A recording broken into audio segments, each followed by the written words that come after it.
80%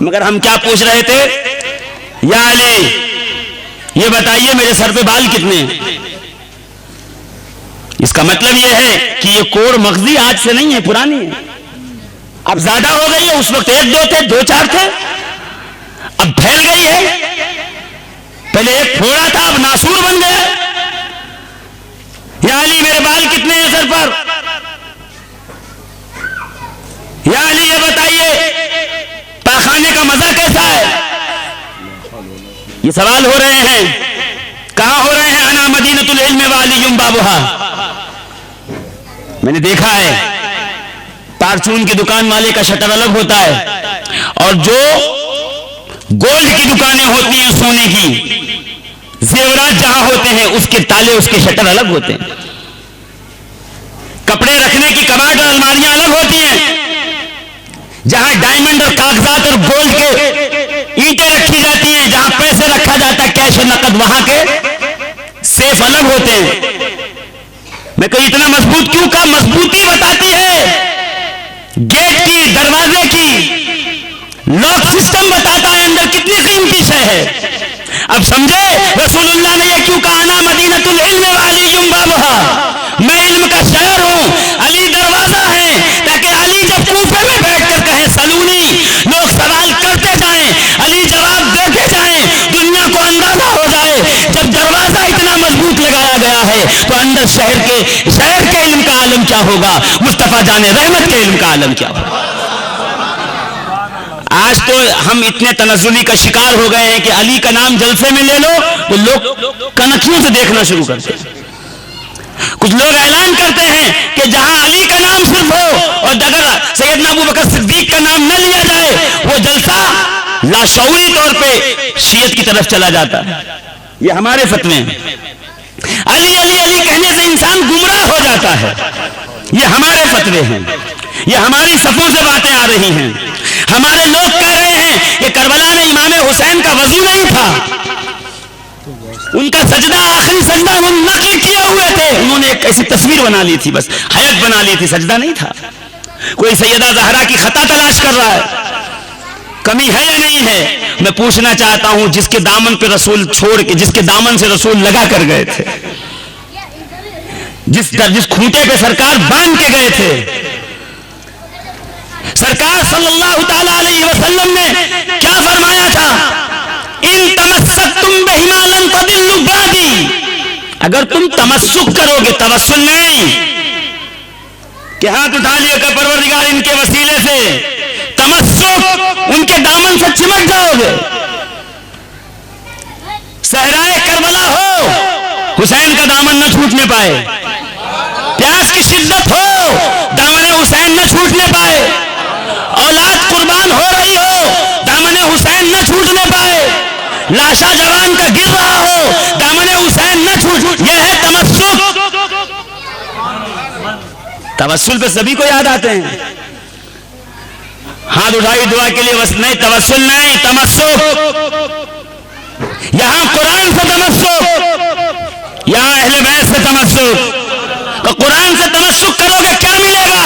کہ شرابی شراب پی کے دھت جا رہا ہو اور ایک کاغذ دیکھے جس میں قرآن کا کوئی لفظ لکھا ہو اور اسے اٹھا کے ادب سے رکھ دے تو پروردگار عالم اپنا نمائندہ بھیج کے کہتا ہے جاؤ بشر کو سنا دو، کہہ دو، وہ ہمارے کلام کو بلند کرے گا، عزت کرے گا. ہم بشر کو عزت دیں گے، ہم اسے بلند کریں گے، ہم اسے تمام لوگوں میں سب سے اعلیٰ افضل کر دیں گے.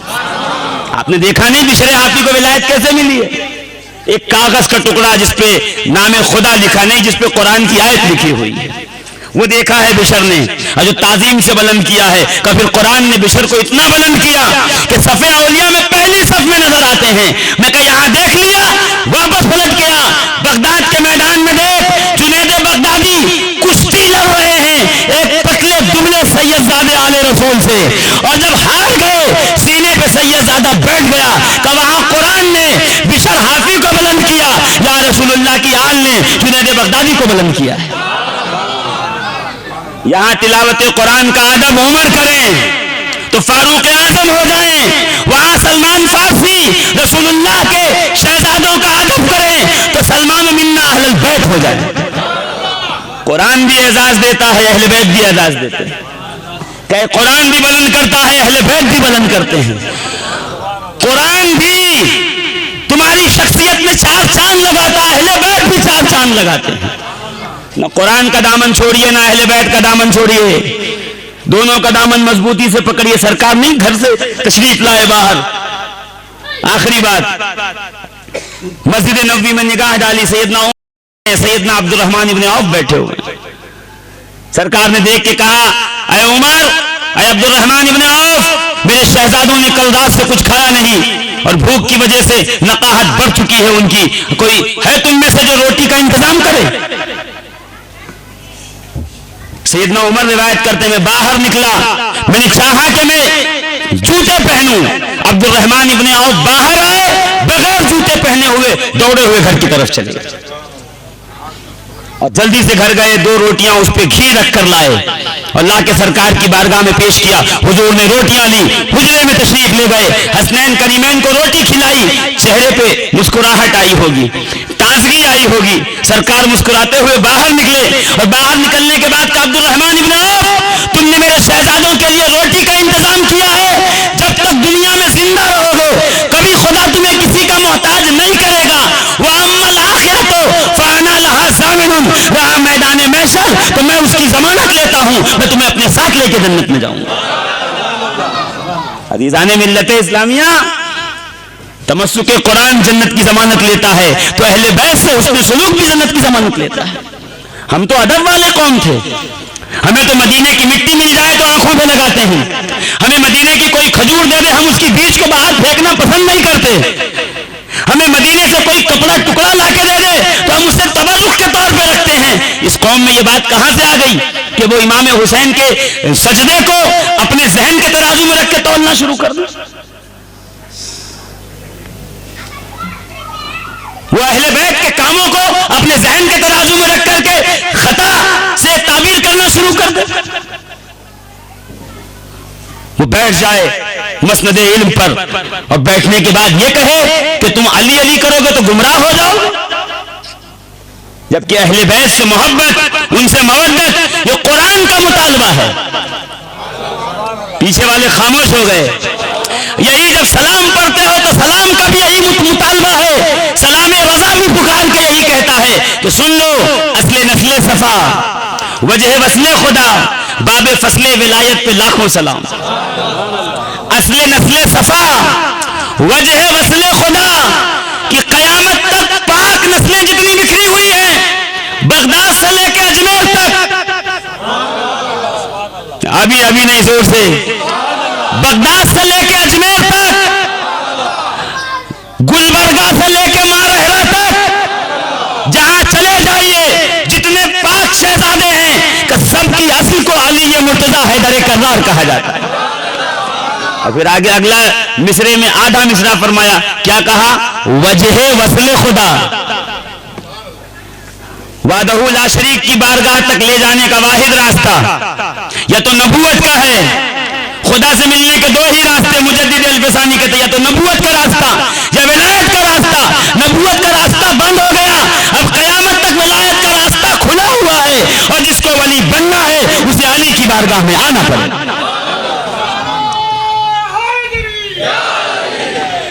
کیا فرمایا مجدد الفسانی نے؟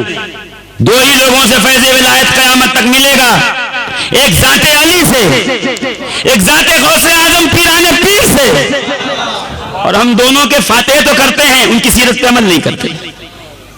ہمیں یہی بتایا غوث اعظم وہی جو مردہ جلا دے، ٹھوکر مارے تو بولنے لگے، ایک وقت میں 70 جگہ چلے جائیں. ہمیں یہ بتایا ہی نہیں گیا کہ دجلہ کے کنارے روتی ہوئی بچی کو دیکھیں تو غوث اعظم امامہ اتار کے دے کر کہیں، امامہ بیچ دو، پہلے اس بھوکے کی روٹی کا انتظام کرو. پھر دنیا نے دیکھا وہ جو اشارے سے اڑتی چڑیا کو 2 ٹکڑے کر دے، وہ جو مردے کو زندہ کر دے، وہ اپنے ہاتھوں سے بچی کے بال سنوار رہا ہے، بچی کی جو نکال رہا ہے، نئے لباس پہنا رہا ہے اور آنکھوں میں آنسو ہے. ایک جملہ ہے، جا کے پورے بغداد میں اعلان کر دو، جتنے یتیم ہیں، جتنی بیوائیں ہیں، جتنے بے سہارے ہیں، عبد القادر کا لنگر ان کے لیے کھلا ہوا ہے. وہ تو حسن سلوک اور اخلاق کی بلندی کی وجہ سے کامیاب ہوئے. اور ہم چاہتے ہیں کہ صرف نیاز کر کے کھا لیں اور کامیاب ہو جائیں. آپ غوث پاک کی بارگاہ میں پہنچو گے یہ کہہ کہ سرکار آپ کی نیاز کرتا تھا, خوش نہیں ہوں گے اور کہو گے سرکار آپ کے بتائے ہوئے راستے پہ عمل کرتا تھا. غوث پاک خوش بھی ہوں گے, میدان قیامت میں شفاعت بھی کریں گے. سیدنا علی کرم اللہ تعالی وجہ الکریم سے پوچھا گیا نا کہ یا علی آپ سے پہلی جو خلافتیں گزری تو ان خلافتوں کے حدود بڑھتے رہے, نئے علاقے شامل ہوتے رہے, سلطنت بڑھتی رہی, اسلام پھیلتا رہا, نئے علاقے شامل ہوتے رہے اسلامی خلافت میں. جب سے آپ مسند خلافت پہ آئے ہو فتوحات کا سلسلہ بند ہو گیا, نئی سرحدیں شامل نہیں ہو رہی ہیں اپنی سرحدوں میں, وہ ترقی بند ہو گئی. سیدنا علی نے بڑے اطمینان سے جواب دیا. ہم غصہ ہو جاتے, ہمارے منہ سے جھاگ نکلنے لگتا, ہماری شان میں گستاخی کی. نہیں, علی مسکرائے, اس لیے کہ مولا کائنات فرماتے کلم الناس بقدر عقولہم, لوگوں سے ان کے عقلوں کے مطابق گفتگو کرو.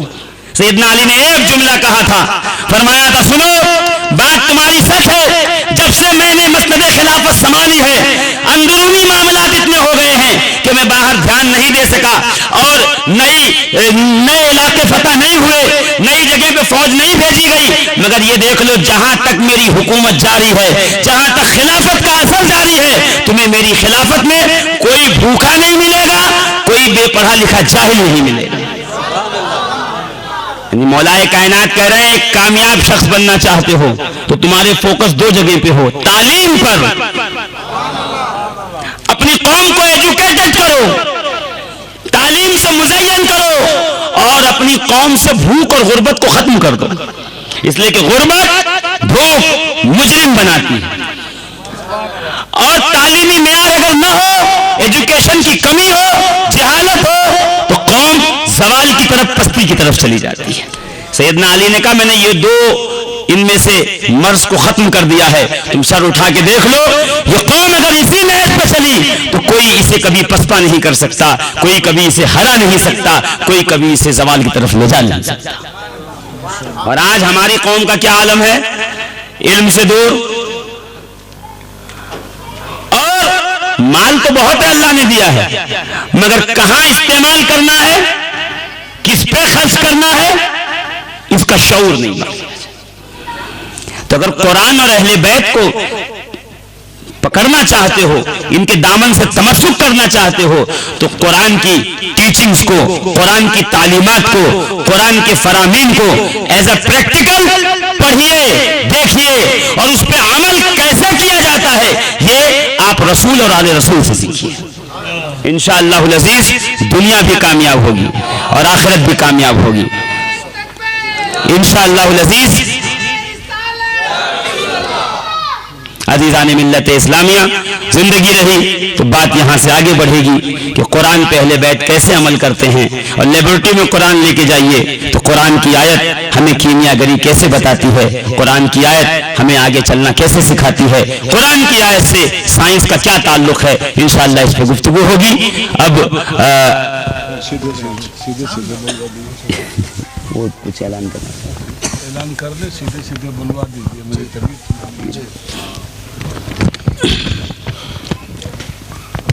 اعلان کیجیے.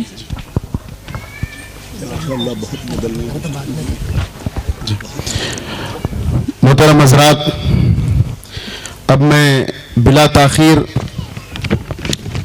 مفکر اسلام خطیب الہند حضرت علامہ و مولانا الحاج عبید اللہ خان صاحب قبلہ اعظمی, نیشنل وائس پریزیڈنٹ آل انڈیا مسلم پرسنل لا بورڈ, سابق رکن پارلیمنٹ راجیہ سبھا نئی دلی سے ان کی خدمت میں عریضہ پیش کرتا ہوں کہ حضرت مائک پہ تشریف لائیں اور ہم تمام سامعین کے قلوب کو منور و مجلہ فرمائیں. حضرت کی طبیعت ناساز ہے, آپ لوگ بیان سماعت فرمائیں. نعرہ تکبیر اور نعرہ رسالت سے بیداری کا ثبوت دیں. نعرہ تکبیر, باواز سے بلند نعرہ تکبیر, نعرہ رسالت, نعرہ رسالت, نعرہ حیدری, نعرہ حیدری, عشق محبت, عشق محبت, نعرہ تکبیر، نعرہ رسالت، حضور خطیب الہند، نعرہ تکبیر۔ السلام علیکم ورحمۃ اللہ وبرکاتہ۔ معزز سامعین، خطبہ مسنونہ پڑھنے سے پہلے میں ایک بات عرض کر دوں تاکہ آپ اس مجبوری کی روشنی میں مجھے سن سکیں۔